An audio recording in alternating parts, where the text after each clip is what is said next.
Olá, seja bem-vindo à nossa segunda aula de hermenêutica.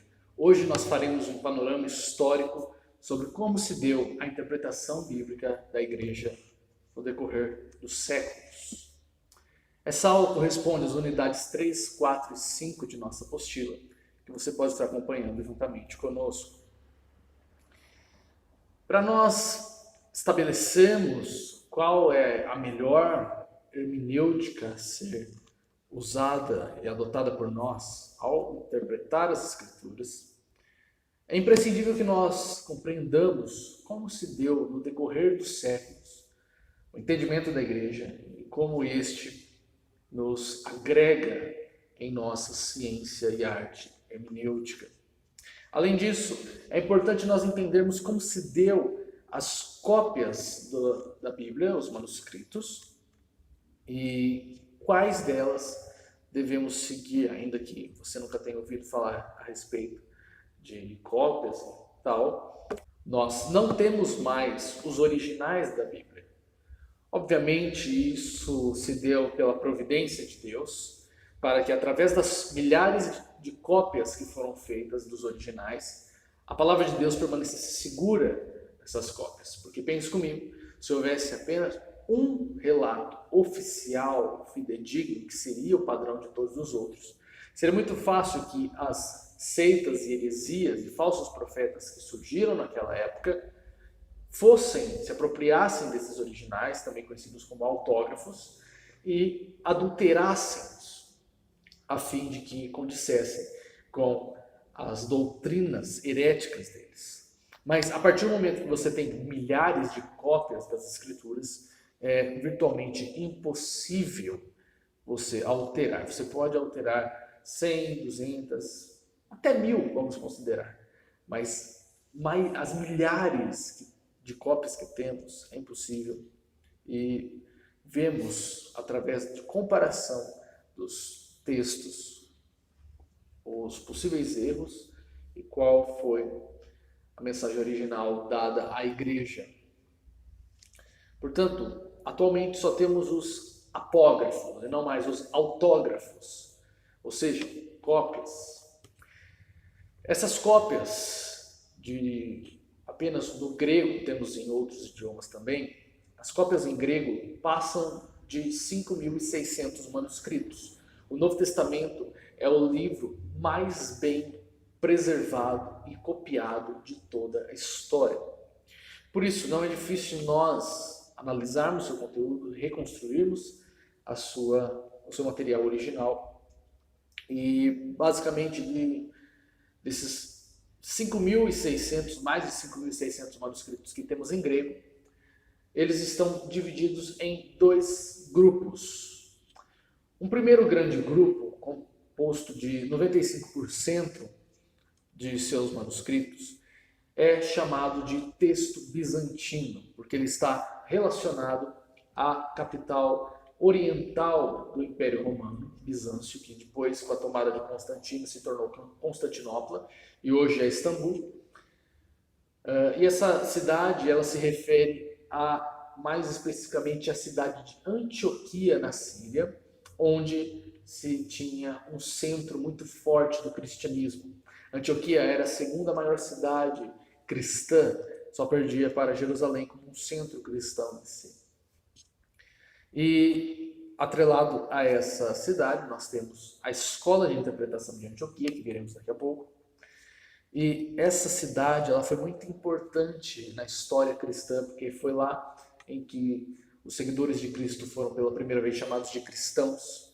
Também as viagens de Paulo foram a partir dessa cidade, e essa cidade teve muito peso nas questões doutrinárias de debates. Ela sempre foi zelosa da doutrina dos apóstolos.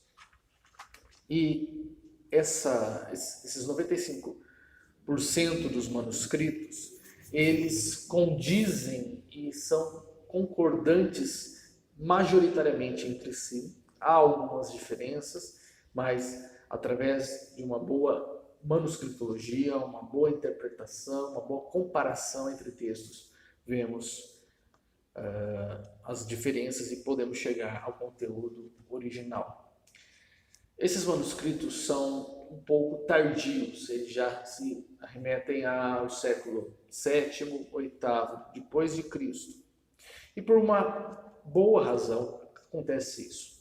Nós precisamos lembrar que houve perseguições contra a igreja, houve heresias, e lembrar também que um livro manuseado na frequência como era manuseada a Bíblia não poderia suportar a existência além de 2 séculos. Portanto, os copistas fizeram um excelente trabalho em renovar essas cópias para as próximas gerações, a fim de que a palavra de Deus não se perdesse.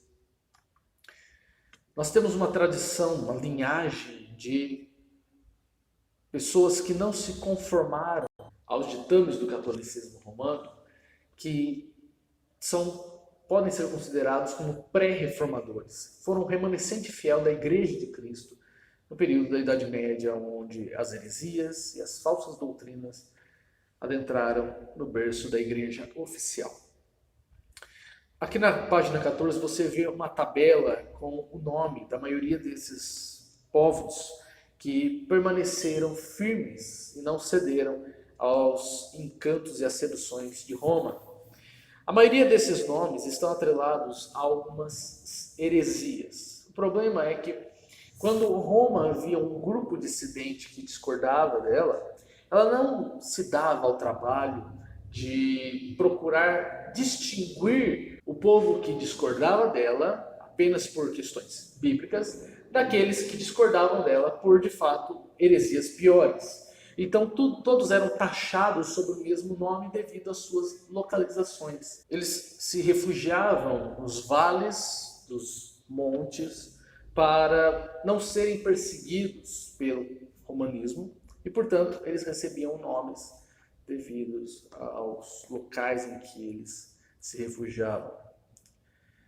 E a tradição deles era sempre manter a escritura preservada na língua comum deles, mas também eles estudavam elas nos idiomas originais. Portanto, eles podem ser considerados de fato como pré-reformadores porque tinham os mesmos ideais doutrinários que a Reforma Protestante trouxe à Europa.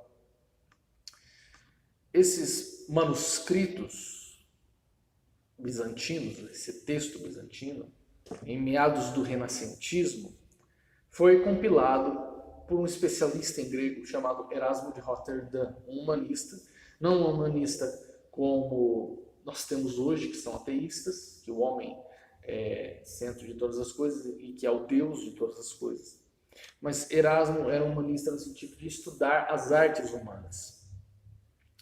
Lembremos que na Renascença há uma explosão de interesse, de um novo interesse, de um interesse reavivado em textos gregos, porque os turcos estavam avançando às fronteiras ocidentais da Europa e com eles vieram alguns textos, como o de Aristóteles. E, portanto, houve um novo desejo por se estudar as artes gregas e romanas, e isso teve uma grande influência nas artes e também na ciência, porque, como no caso do Erasmo, ele pôde comparar e editar a Bíblia na sua linguagem, seu idioma original, grego e hebraico, e assim ele compila, a partir da comparação de manuscritos, um texto único que esteve muito próximo do original. Posteriormente, outros trabalhos foram sendo feitos e sendo melhorados, até que no prefácio de uma edição de 1633 havia as seguintes palavras: portanto, agora se tem um texto recebido por todos, no qual não há alteração ou corrupção. Nessa questão de texto recebido, deu o nome então a esse tipo de texto como textos receptos. E esse texto foi a base de todas as Bíblias que vieram dos reformadores, de William Tyndale para a versão inglesa, juntamente com a King James, posteriormente, a Bíblia de Genebra, a Bíblia de Lutero, a Bíblia Olivetan em francês, a Carole em húngaro, Almeida em português, a Diodati em italiano, todas elas usaram textos receptos como o seu padrão para a tradução. Já do outro grupo, composto apenas dos 5% restante dos manuscritos em grego, nós temos um tipo de texto mais atrelado à tradição da cidade de Alexandria, por isso é chamado de texto alexandrino. Esse texto tem como seus maiores representantes 2 códex, que são livros compilados, muito semelhantes aos livros de brochura que temos hoje, mas bem grandes. Então, os Códex Sinaíticos e o Códex Vaticano, também conhecido como Códex Aleph, a primeira letra do alfabeto hebraico, e o Códex Beta.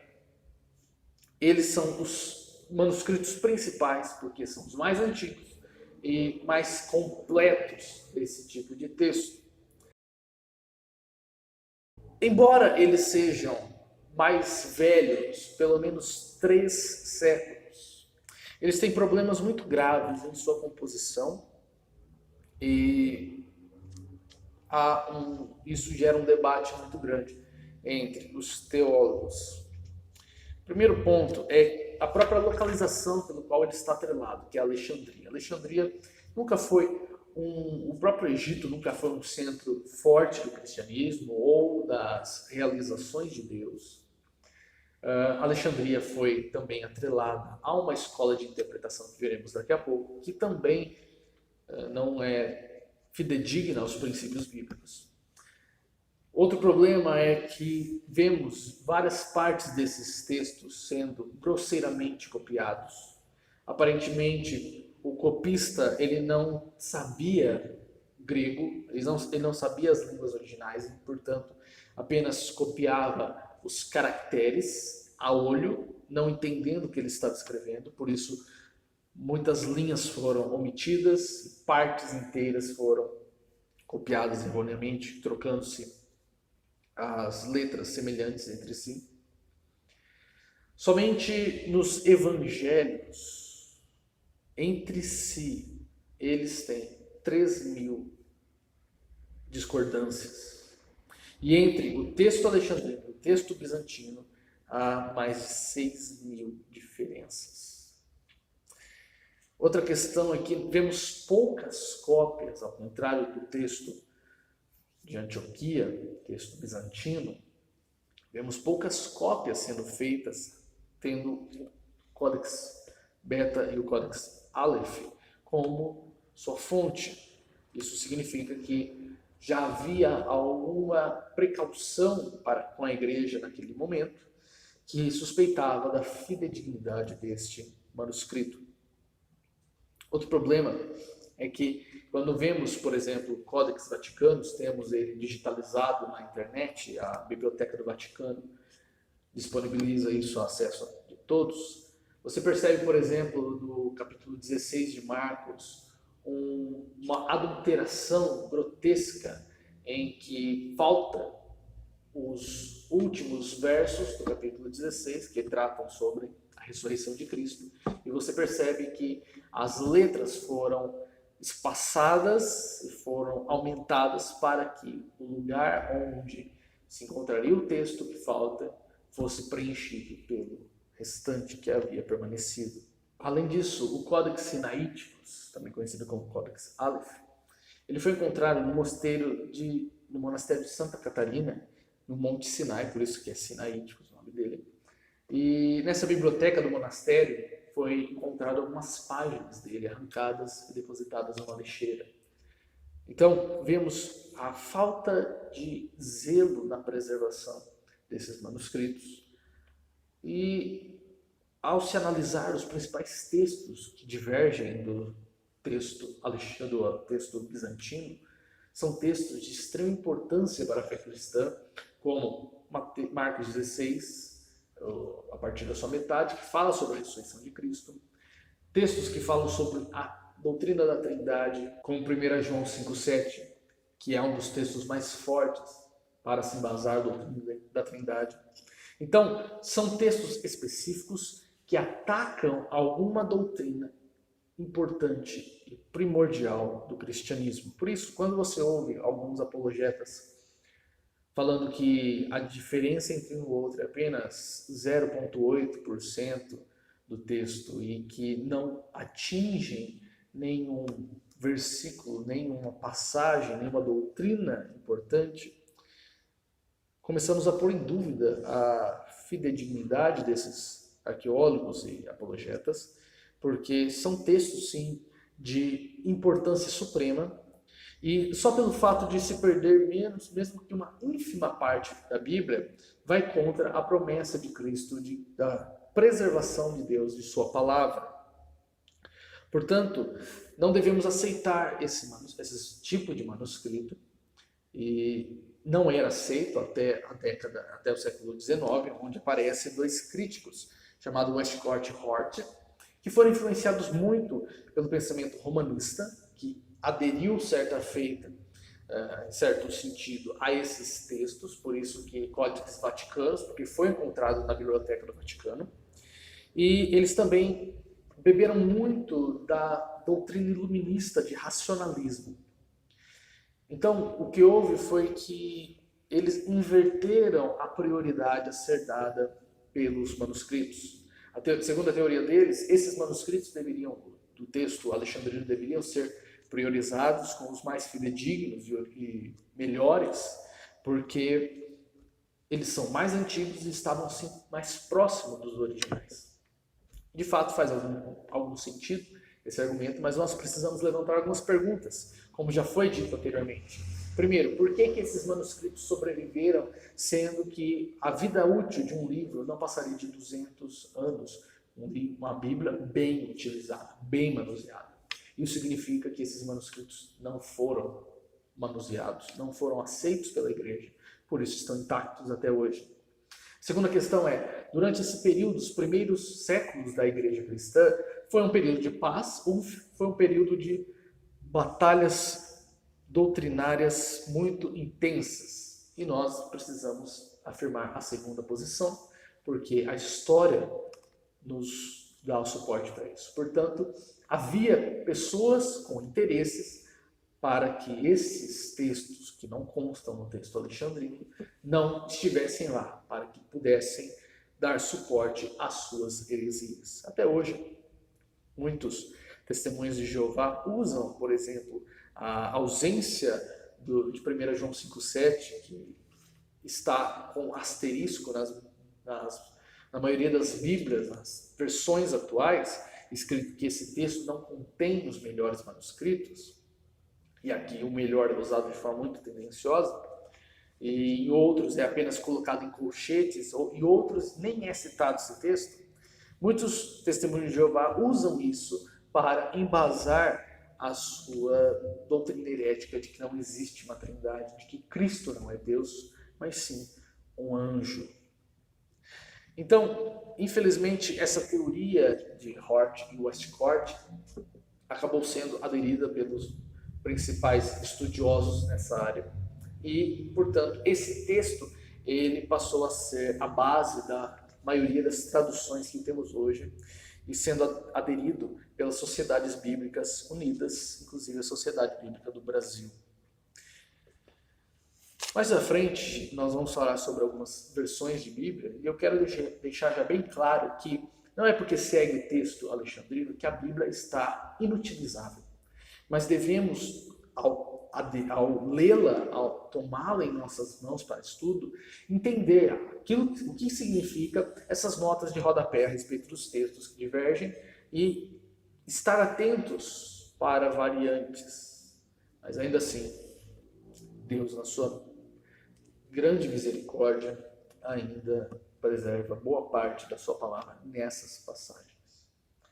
Isso não significa que o texto bizantino foi suprimido e extinguido. Ainda temos Bíblias mais conservadoras que utilizam-se deste tipo de texto para suas traduções, como a Almeida Corrigida, fiel à Sociedade Bíblica Trinitariana do Brasil. Portanto, falamos do texto alexandrino e do texto bizantino, Alexandria e Antioquia. E em ambas surgiram escolas interpretativas que foram, de certa forma, condizentes com o tipo de texto que foi produzido nessas regiões. Já a partir do segundo século, os cristãos, os pais da igreja, por isso que esse período do século II ao IV é chamado de patrística, por causa dos pais da igreja, eles tiveram o desafio de responder às acusações dos judeus de que o cristianismo alegorizava as escrituras do Antigo Testamento para aplicá-las no Novo Testamento, especificamente nos cumprimentos de Cristo. Então, eles tiveram que dar uma resposta hermenêutica a essas dificuldades, além de terem que combater as heresias que estavam surgindo naquele meio, como o gnosticismo, e o próprio Marcião, que foi o primeiro a criar um cânon bíblico, como vimos na nossa matéria de bibliologia. Portanto, já no segundo século surge a escola de Alexandria, primeiramente, como uma resposta a isso. E dessa escola se destaca o teólogo Orígenes, que foi uma figura bem proeminente. Temos ainda alguns dos seus escritos. Só que ele tinha ideias muito diversas da cosmovisão bíblica, porque ele assimilou a filosofia platônica à sua teologia como finalidade a responder às acusações feitas contra o cristianismo, não apenas dos judeus, mas dos próprios romanos. Então, a hermenêutica que Orígenes vai estabelecer, e que essa escola vai aderir, tinha pelo menos 3 pontos. Primeiro, que a melhor maneira de se interpretar a Bíblia é através da perspectiva platônica. Platão, ele olha a realidade e a divide entre o mundo das ideias, onde lá está todas as coisas perfeitas, e a realidade do mundo sensível, dos nossos sentidos, onde são apenas projeções imperfeitas dos entes que vivem, né, que existem no mundo das ideias. Então, Platão, a filosofia platônica, ela tinha como seu pressuposto ou como sua consequência o desmerecimento da matéria e a superestima das ideias. Então, a partir desse ponto pagão que essa escola pretendia interpretar a Bíblia. O segundo ponto é que a Bíblia ela conteria segredos espirituais e especiais àqueles que são espirituais.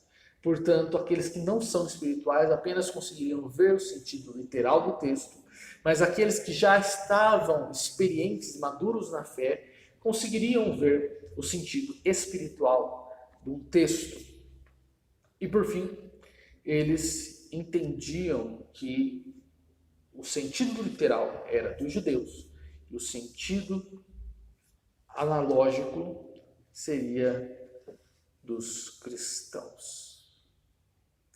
Portanto, eles fizeram uma divisão do homem e uma correlação dessa forma às divisões da Bíblia, em que para eles o homem é composto de carne, alma, espírito, ou corpo, alma, espíritos, eram tricotomistas, e portanto eles diziam que haviam 3 níveis também de interpretação, uma se referindo ao corpo, que era literal, uma se referindo à alma, que seria um intermediário, alguém que estava galgando a sua escalada, o seu amadurecimento espiritual, e por fim, no nível do espírito, que já era uma interpretação totalmente alegórica e espiritual. Um exemplo de uma interpretação alegórica que eles faziam é Êxodo 1, 15 a 16, quando diz que Faraó manda matar os meninos e preservar as meninas hebreias.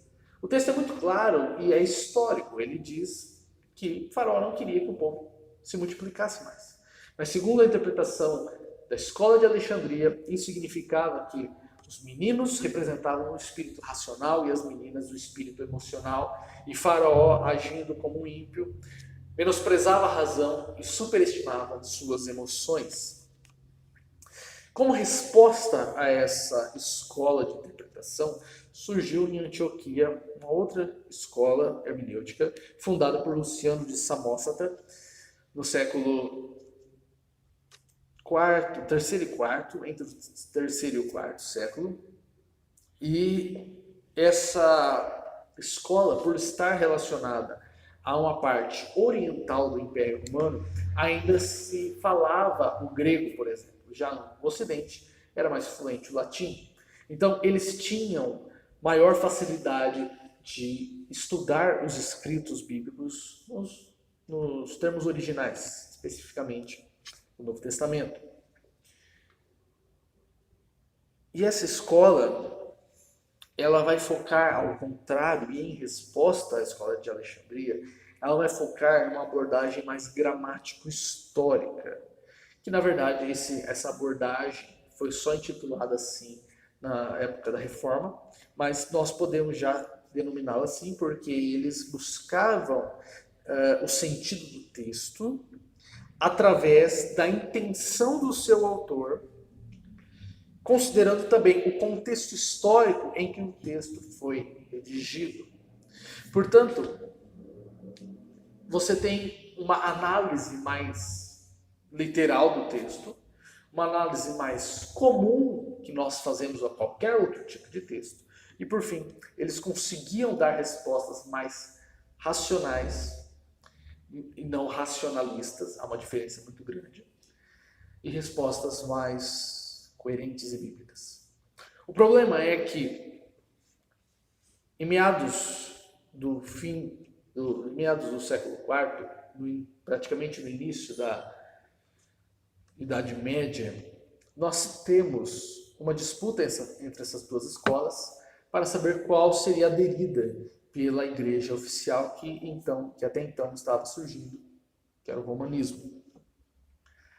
E ocorreu que dois teólogos, dois representantes da escola de Antioquia, foram condenados por concílios ecumênicos como hereges, e de fato eram hereges. Primeiro, Nestório, que fazia uma distinção muito grande entre a personalidade divina e humana de Cristo, e Juliano de Eclano, que era pelagiano, que não cria na soberania de Deus para a salvação, dizendo que o homem é autossuficiente para se lançar a Deus, não necessitando da graça. Tanto que Agostinho combateu ele de forma muito veemente. E, portanto, por eles serem condenados como hereges e estarem atrelados à escola de Antioquia, a escola de Antioquia foi associada como herética. E, portanto, a escola de Alexandria prevaleceu e foi adotada como, digamos assim, oficial do romanismo que então nascia. Então, já na Idade Média, nós temos um método de interpretação conhecido como quadriga ou quadriga. E a quadriga era, na verdade, o nome dado a uma carroça puxada por 4 cavalos.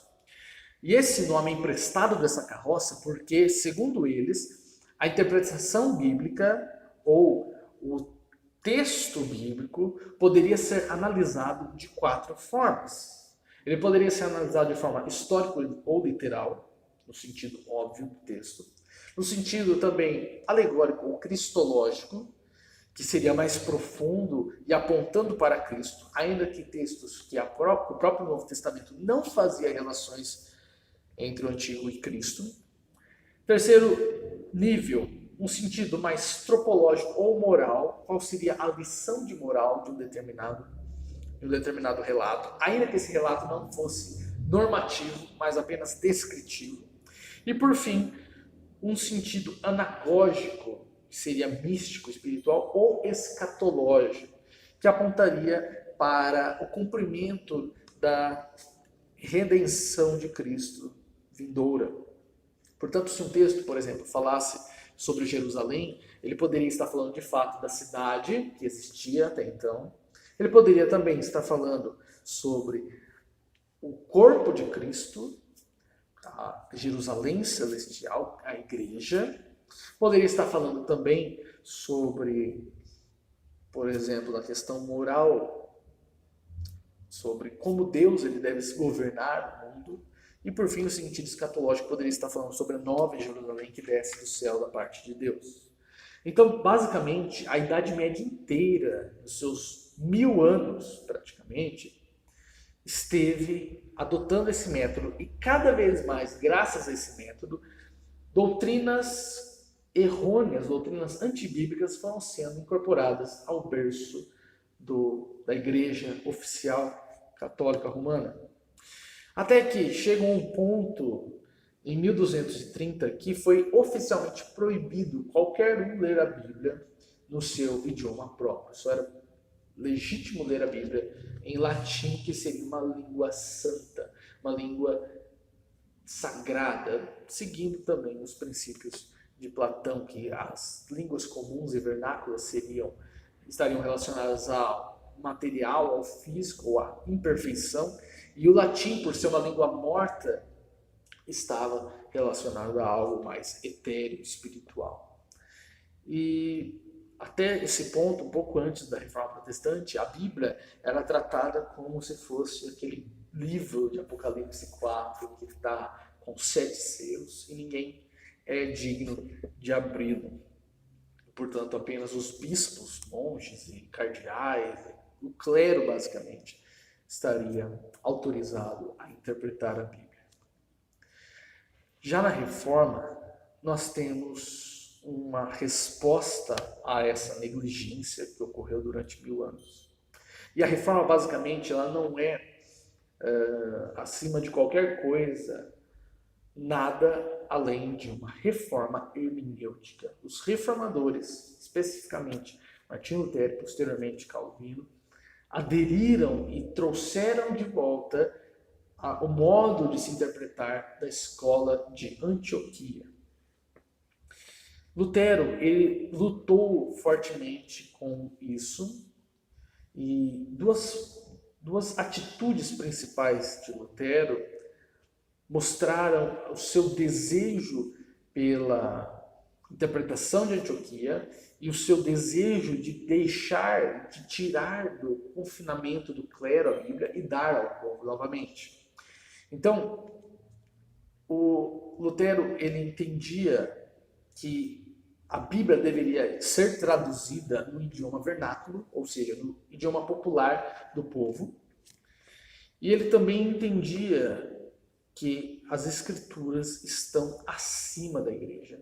Não é a igreja que dá autoridade à Bíblia, mas é a Bíblia que dá autoridade à igreja. E se a igreja não estiver conforme a Bíblia, ela está errada. Lutero, ele deixa muito claro isso na Dieta de Worms, quando ele está respondendo diante de um tribunal católico sobre os seus escritos, combatendo a autoridade do Papa e outras questões como as indulgências. E na sua resposta, no finalzinho, ele diz: a não ser que eu seja convencido pelas Sagradas Escrituras ou por razão evidente, não posso retratar-me. Minha consciência é cativa da palavra de Deus e agir contra a consciência não é certo nem seguro. Mantenho essa posição e não posso agir de outro modo. Assim, Deus me ajude. Um pouco antes ele havia falado que ele não poderia usar como base os papas e os concílios, porque eles se contradiziam entre si. E por isso ele coloca a Bíblia como a suprema autoridade de todas as coisas. E a interpretação literal, sem nenhuma fantasia, nenhuma alegoria, e sendo subjugada pelo poderio da igreja. Uma das doutrinas de importantíssima questão que Lutero levanta é a doutrina do sacerdócio universal de todos os crentes. Lutero entendia isso e por causa disso que ele entende a necessidade do povo ler as Escrituras. E porque a Bíblia ser a autoridade suprema de todas as coisas. Ele fala em diversos locais sobre isso, mas no seu livro da Liberdade do Cristão, de 1520, ele é muito mais específico sobre. Ele diz o seguinte: de posse da primogenitura e de todas as suas honras e dignidades, Cristo divide-a com todos os cristãos para que por meio da fé todos possam ser também reis e sacerdotes com Cristo, tal como diz o apóstolo Pedro em 1 Pedro 2,9. Somos sacerdotes, isto é muito mais que ser reis, porque sacerdócio nos torna dignos de aparecer diante de Deus e rogar pelos outros. Tu perguntas, que diferença haveria entre os sacerdotes e os leigos na cristandade, se todos são sacerdotes? A resposta é, as palavras sacerdote, cura, religioso e outras semelhantes foram injustamente retiradas do meio do povo comum, passando a ser usadas por um pequeno número de pessoas denominadas agora clero. A Escritura Sagrada distingue apenas entre os doutos e os consagrados, chamando-os de ministros, servos e administradores que devem pregar aos outros a Cristo, a fé e a liberdade cristã. Já que, embora sejamos todos igualmente sacerdotes, nem todos podem servir, administrar e pregar. Como disse Paulo em 1 Coríntios 4:1, assim, pois, importa que os homens nos considerem como ministros de Cristo e dispenseiros do ministério de Deus. Portanto, o princípio do sacerdócio universal de todos os crentes fala que todo o cristão eleito, salvo por Cristo, ele tem livre acesso a Deus. Ele não precisa de mediador, porque Cristo é o mediador de todas as coisas. Todos os cristãos são diáconos, servos, ministros. Porém, há um conceito denominado de primus inter pares, ou seja, destaca-se no meio destes, aquele que se destaca no seu meio. Os pastores, mestres, aqueles que são levantados por Deus para ensinar o rebanho de Cristo, eles não são melhores, não são mais santos, não são especiais, não são diferentes do resto do povo de Deus. Eles também são ovelhas de Cristo. A diferença é que eles se destacam com a vocação de dedicar o maior tempo, um tempo integral de suas vidas, ao estudo das Escrituras, a fim de que a igreja seja edificada e cresça conforme as leis de Deus e a estatura de Cristo. Nós veremos isso na nossa matéria de eclesiologia. O próprio termo leigo vem do grego laos, que significa o povo de Deus. Portanto, não pode haver essa distinção de apenas teólogos e cleros que devam estudar as Escrituras. De fato, pastores, doutores, professores, eles se dedicam o maior tempo, porque eles não precisam, esses profissionais, eles não precisam trabalhar em outro ramo para se sustentar, porque eles são sustentados pelas suas aulas, pela igreja, enfim. Então, eles têm um tempo maior para estudar as Escrituras. Mas todo cristão tem o dever de ler a palavra de Deus, buscar aquilo que Deus quer dele. Ele não pode apenas ouvir falar da palavra de Deus, ele não pode apenas conhecer a Bíblia por terceiras vias. Ele precisa estudar e ter prazer em meditar na lei do Senhor. Há uma grande diferença entre exegese e exegese. Exegese significa tirar, extrair um sentido de um texto. Ou seja, pegar o sentido desse texto e apenas reconhecê-lo. Exegese quer dizer colocar para dentro, enfiar um sentido estranho ao texto, forçar o texto a dizer algo que ele não tinha como propósito dizer originalmente. Então a chave desses dois termos está no seu prefixo ex e eis. Ex, tirar em grego, eis, colocar. Então, nós precisamos ter essa noção de que não podemos enfiar e forçar um texto a dizer algo que já queríamos que ele dissesse previamente. Nós precisamos nos apresentar diante da Bíblia de forma humilde e nos deixarmos ser confrontados pelas Escrituras Sagradas. Nisso que Lutero ele abre o sacerdote de todos os santos, ele dá aos crentes um nível subjetivo de interpretação bíblica. Só que há uma grande diferença entre uma interpretação subjetiva e um subjetivismo. Lembrem que nós falamos sobre a iluminação do Espírito Santo. O Espírito Santo ele guia e ele dá luz a todo cristão para entender a palavra de Deus. Por isso, nós não precisamos de uma autoridade extra-bíblica para nos definir o sentido bíblico. Lembrem da analogia de fé. A Bíblia é a intérprete de si mesma. Porém, isso não significa que uma pessoa pode ter um tipo de interpretação e uma outra pode ter outra. Um pluralismo, uma relativização do significado bíblico. A Bíblia tem apenas um sentido e pode ter, de fato, diversas aplicações. Há um livro muito interessante do Vern Poitras que se chama Teologia Sinfônica, onde ele diz que a verdade bíblica ela é integral, ela faz parte, ela compõe todas as esferas que nós vimos na nossa aula de filosofia cristã. Então, quanto mais perspectivas temos a respeito de uma determinada verdade, mais rica ela fica. Não são perspectivas contraditórias, são perspectivas distintas que se completam. Por exemplo, num determinado texto você pode ter uma análise econômica, posteriormente uma análise sociológica, uma análise teológica, doutrinária, uma análise geográfica, uma análise histórica, uma análise social, jurídica, moral. Então, todas essas perspectivas nos dão um todo maior. Seria como você juntar diversas fotos de um objeto em seus diversos ângulos e, enfim, você consegue ter uma noção em 3 dimensões desse objeto. Portanto, a Reforma de forma alguma subscreveu uma interpretação subjetivista, relativista.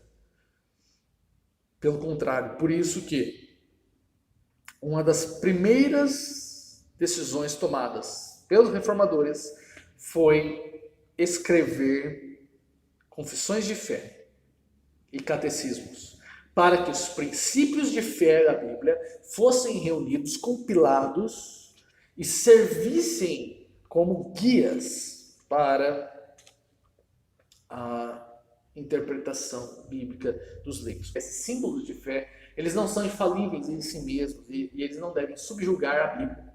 A Bíblia não pode se sujeitar ao símbolo de fé. Pelo contrário, mas até o momento em que eles estão condizentes com as Escrituras, eles são de grande utilidade para nós. Por isso, se nós apenas usamos de exegese para que a Bíblia diga aquilo que nós queremos ouvir, nós somos miseráveis. O próprio Santo Agostinho diz o seguinte, uma das suas frases exímias: se você crê somente naquilo que gosta no Evangelho e rejeita o que não gosta, não é no Evangelho que você crê, mas sim em si mesmo. Após a Reforma, então, você tem diversos combates, conflitos, tanto territoriais mesmo, geográficos, políticos, como doutrinários, entre protestantes e católicos, e até anabatistas, que seriam pessoas que estavam mais para o lado dos protestantes, mas ainda discordavam deles, porque achavam que eles não haviam ido tão a fundo quanto necessário para se reformar a igreja. Então você tem a hermenêutica sendo subjugada pelo confessionalismo, onde a doutrina em si era mais importante do que o texto, seu significado mais pleno. Portanto, a hermenêutica girava em torno de arrumar argumentos para se confrontar o oponente pelo qual se estava debatendo e pelo qual se disputava uma hegemonia em um determinado território. Na Europa você tem a maioria dos países estando disputados entre romanos e protestantes, e ambos apresentando motivações para que um determinado rei, um determinado príncipe, líder de uma região, aderisse como religião oficial ou o romanismo ou o protestantismo. Isso, de forma alguma, foi saudável. Também, já no período pós-reforma, nos dois séculos seguintes, nós temos também um movimento pietista, que são aqueles que focam mais na santidade, na devoção. Temos os puritanos, que foram um grupo que marcou a história de muitas nações, como os dos Estados Unidos. E o pietismo buscava reavivar a palavra de Deus em resposta a um escolasticismo protestante que estava surgindo, que era apenas uma doutrina, uma teologia teórica fria, sem nenhuma resposta prática, que havia basicamente separado a ortodoxia, ou seja, uma doutrina saudável, da ortopraxia, ou seja, de uma prática saudável. E os puritanos, eles conciliaram novamente isso, os pietistas tiveram muita ênfase nisso, porém, no movimento posterior de pietistas, houve uma rejeição das escrituras e um desejo e ênfase numa luz interior, através de visões e sonhos. E então a interpretação bíblica, ela deixa de ser subjetiva e passa a um subjetivismo e até um menosprezo por esse tipo de movimento, que se tornou movimentos de santidade, onde o fervor e os supostos sinais e milagres sobrepujavam o desejo de se estudar as Escrituras como palavra de Deus em sua importância. Como resposta a isso, nós temos o racionalismo, que estará bebendo dos princípios iluministas que estavam sendo lançados no período pós-reforma, que apenas aquilo que fosse explicável pela razão, que poderia ser de fato reconhecido como palavra de Deus. Esses racionalistas, eles são fortemente influenciados por René Descartes, que traz aquela máxima do penso, logo existo. Descartes, ele muda toda a filosofia, que até então se preocupava com a realidade externa. Ele não se preocupava em qual era a essência da realidade, mas sim em como nós podemos pensar e adquirir o conhecimento. Qual é a base última para nós sabermos que existimos e que podemos conhecer algo? E Descartes, ele remove Deus como princípio absoluto e coloca a razão, o pensar, como a base de todas as coisas. Ainda que ele não rejeitasse, mas posteriormente os filósofos que beberam dele rejeitaram Deus de forma mais plena. Já a partir do século XIX até o século XX, século XIX e XX, que é considerado o período moderno, nós temos os filhos desses princípios, principalmente do racionalismo. Temos o liberalismo, que ele nasce com esse movimento racionalista, onde eles não mais dizem que a Bíblia é a palavra de Deus, mas ela contém a palavra de Deus. A Bíblia está recheada de mitos, ou seja, histórias que não são reais, mas também não são mentiras, mas histórias que tinham uma moral e eram usadas por povos primitivos para que entendessem de certa forma a realidade, só que eles entendiam que nesse período eles não precisavam mais disso porque eles tinham a ciência, eles eram evoluídos, eles eram iluminados, por isso o iluminismo, e portanto cabia ao teólogo não mais fazer uma exegese, mas sim fazer uma separação entre aquilo que é a palavra de Deus e aquilo que é mito, a famosa desmitologização de Rudolf Bultmann. Eles bebem muito do darwinismo, crendo que havia primitivismo na época da Bíblia e agora eles são evoluídos. Eles bebem também da principal doutrina do historicismo, que vai permear todo esse período do iluminismo, que diz basicamente que não há verdade absoluta. Cada verdade ela está atrelada e é relativa ao seu contexto, ao período em que ela surgiu. Portanto, ela poderia ser verdadeira para aquele momento, para aqueles fins, mas cada geração que passa, a verdade muda. Não há uma verdade, é uma verdade pragmática. E por isso, eles usam desse artifício para dizer que a Bíblia não mais é a palavra de Deus. Pode ter sido para a geração que foi o destinatário desses escritos, mas hoje não precisamos mais de superstições religiosas, mas porque temos a ciência. Como uma tentativa de resposta a isso, surgiu a neo-ortodoxia, tendo os principais representantes Karl Barth.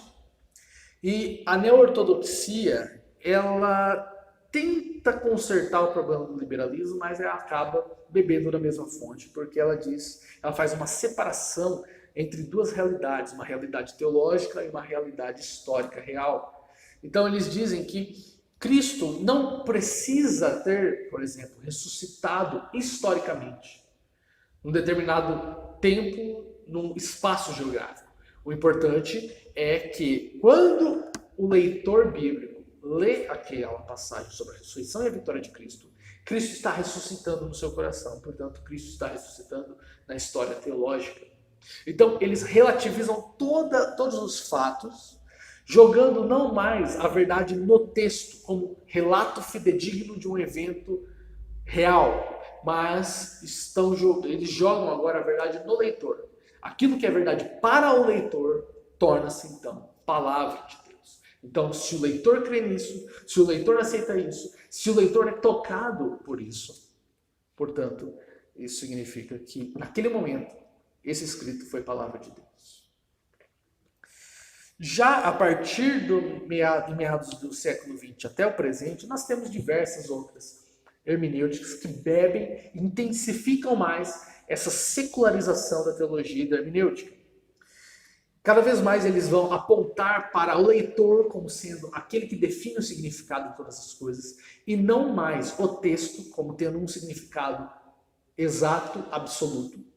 Portanto, agora é o leitor com toda a sua cosmovisão, a sua carga emocional, que vai ler a Bíblia e ver a si mesmo refletida nela. E isso é um desespero, porque o leitor que recorre à Bíblia, ele procura respostas, ele procura soluções, ele procura a realidade, a palavra de Deus. Mas quando ele olha seguindo essa hermenêutica secularizada, ele vê apenas a sua face desgraçada da glória de Deus.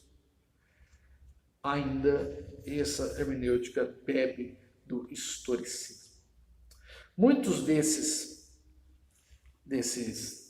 hermeneutas, como Bultmann, Foucault até, que não é teólogo especificamente, mas ele traz muita dessa influência, o Schleiermacher, eles vão dar aval para que surjam então essas teologias que temos hoje, como a teologia LGBT, homossexual, a teologia feminista, ou hermenêutica feminista, a teologia da libertação, que vai usar o marxismo para ler a Bíblia. Então a Bíblia agora vai ser lida segundo a cosmovisão marxista, em que há oprimidos e opressores, em que é apenas uma luta de classes, em que tudo é questão econômica.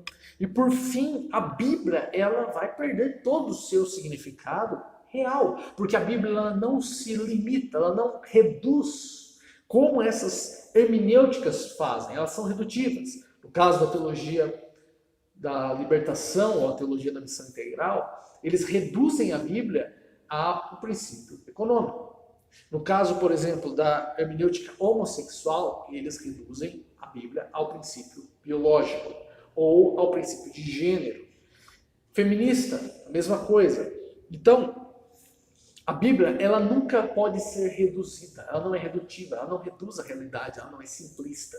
Ela entende todas as realidades, todos os aspectos da realidade que nós vimos nas esferas de Doiver.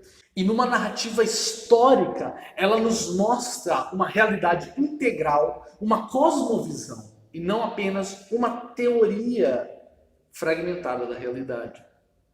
Por isso que ela é redigida como uma narrativa histórica e não como um princípio teológico, como um sumário de teologia e doutrinas. Portanto, devemos resgatar isso e ao invés de apenas refutar esses tipos de hermenêutica reducionistas, devemos mostrar pela devida hermenêutica, como o Poitras faz na teologia sinfônica, mostrar que A Bíblia, ela vai muito além disso. Ela não se reduz, ela não se limita ao que eles têm tentado fazer, a reduzir a Bíblia a uma ideologia. A Bíblia, ela é muito rica, ela é muito mais rica do que isso. Ela vai muito mais além do que isso.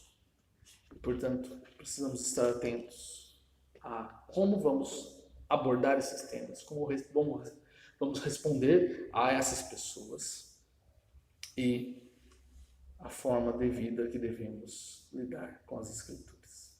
Bom, por hoje é só, ficamos por aqui, mas na próxima aula continuaremos a nossa jornada dos princípios hermenêuticos que devemos utilizar para interpretar as Sagradas Escrituras. Então, até a próxima aula. Fiquem todos com Deus. Tchau.